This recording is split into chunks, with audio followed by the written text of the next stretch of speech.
விருதுநகர் மாவட்டம் மேட்டமலை கிராமத்தைச் சேர்ந்த முருகலட்சுமி தீப்பெட்டி தொழிற்சாலையில் பணிபுரிந்து வந்தார்.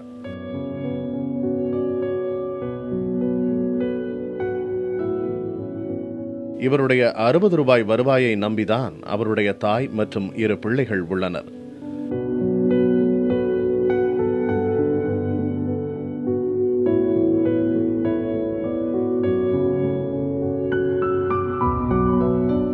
கணவன் இறந்துவிட்ட நிலையில் கடன் சுமையும் அதிகம் உள்ளது. இப்படி ஒரு சூழலில் வேலை நிறுத்த போராட்டத்தால் ஒருவேளை உணவுக்கே இந்த குடும்பம் தவித்து வருகிறது.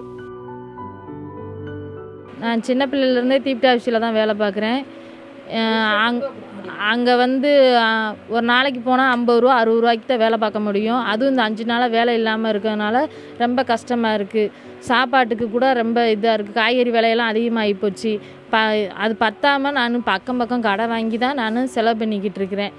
நாங்கள் தீப்டி ஆஃபீஸில் அந்த பிள்ளை வேலை பார்த்து தான் எங்களுக்கு கஞ்சி ஊற்றுது. எனக்கு பார்வை சரியாக தெரியாது, என்னால் வேலை செய்ய முடியாது. அந்த பிள்ளைகளை வச்சுட்டு ரொம்ப கஷ்டப்படுறோம். நாங்கள் தீப்பெட்டிகளுக்கு விதிக்கப்பட்ட 18% ஜிஎஸ்டி வரியை 12% குறைக்க கோரி விருதுநகர் மற்றும் தூத்துக்குடியில் ஆயிரக்கணக்கான தொழிற்சாலைகள் மூடப்பட்டுள்ளதால் முருகலட்சுமி போல் தீப்பெட்டி தொழிலை நம்பியிருக்கும் லட்சக்கணக்கானோர் பாதிக்கப்பட்டுள்ளனர். இந்த வேலை நிறுத்தம் தங்களுக்கு மிகவும் நெருக்கடியான நிலையை உருவாக்கியுள்ளதாக வேதனை தெரிவிக்கின்றனர். குழம்புக்காவது 50 ரூபாய்க்கு வளர்க்கணும்னா அது கூட 10 குரோஸ் கூட அடைக்க முடியல. வேலை இல்லாமல் உக்காந்துக்கிட்டு இருக்கோம் வீட்டில். தீப்டி ஆஃபீஸ் பூரா அடைச்சிட்டாங்க. எந்த வேலை செஞ்சு கஞ்சி குடிக்க சார்.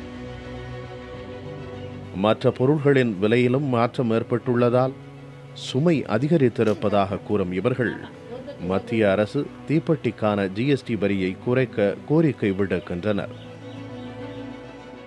இந்த தொழிலாளர்களின் வாழ்வாதாரத்தை கருத்தில் கொண்டு மத்திய அரசு உடனடியாக அந்த ஜிஎஸ்டி வரியை குறைப்பதற்கான உரிய நடவடிக்கை எடுத்தால் மட்டுமே இதுபோன்ற தொழிலாளர்களின் வாழ்வாதாரம் என்பது பாதுகாக்கப்படும் என்பது நிதர்சனமான உண்மையாக பார்க்கப்படுகிறது. புதிய தலைமுறைக்காக ஒளிப்பதிவாளர் ராஜசேகருடன் கணேஷ்குமார்.